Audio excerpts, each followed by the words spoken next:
sida aad la wada socotaan dowladda Puntland waxay wadaa dib u eegis iyo horumarin ay ku sameynaysaa kaabayaasha dhaqaalaha gaar ahaan dekedaha iyo eeraboorada si loo casriyeeyo loogana qayb qaato horumarka ganacsi ee guud ahaan ka jira geeyiga Soomaaliya. si gaar ah dowladda Puntland waxay u dhiirigelinaysaa xuduudaha aan la wadaagno dowladda Itoobiya aan dariska la nahay gaar ahaan ismaamulka Soomaalida gobolka Doolo xuduudda aan ku leenahay. waxay dowladda Puntland ku dhiirigelinaysaa in isu socodka ganacsi ee halka hore uga socday ay diyaar u tahay inay laba jibaarto.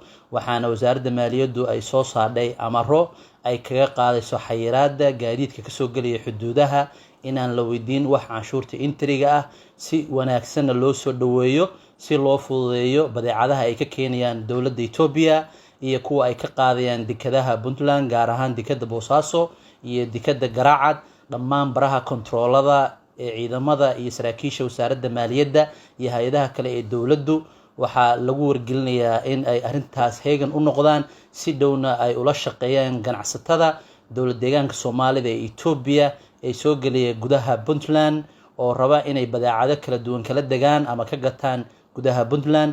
wasaaradda maaliyadduna fursadaas iyadoo ka faa'iideysanayso oo horeyba u jirtay waxay ku dhiirigelinaysaa inay u sameysay inay ka daysay canshuurtii gaadiidkii soo galay ganacsiga waday haday noqon lahayd canshuurtii intriga ama canshuurta taarikooyinka. sidoo kalena waxay u fududeynaysaa dhammaan baraha gudaha Puntland yaala kontaroolada in ay si xornimo ah oo degdeg ah ay ku kaga gudbaan ayna kaga ganacsadaan gudaha Puntland wixii badeecada ana halkaas loo gudbinaya ay si fudud u gaaraan.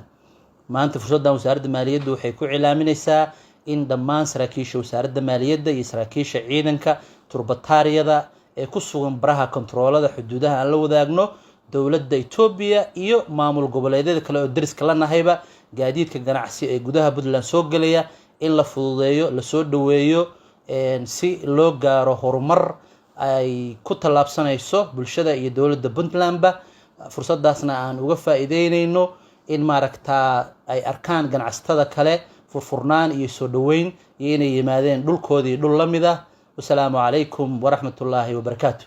macmiil shirkadda isgaarsiinta ee Golis waxay ku haysaa adeeg internet xawaare sare leh qiimo jaban aad ku gashan kartid gurigaaga ama goobtaada ganacsiga. fiber optic shirkadda isgaarsiinta ee Golis waa kan ugu xawaaraha sareeya guud ahaan dalka. si aad isaga diiwaan gelisid fadlan wac lambarka gaaban ee 181 ama booqo xarumaha shirkadda Golis.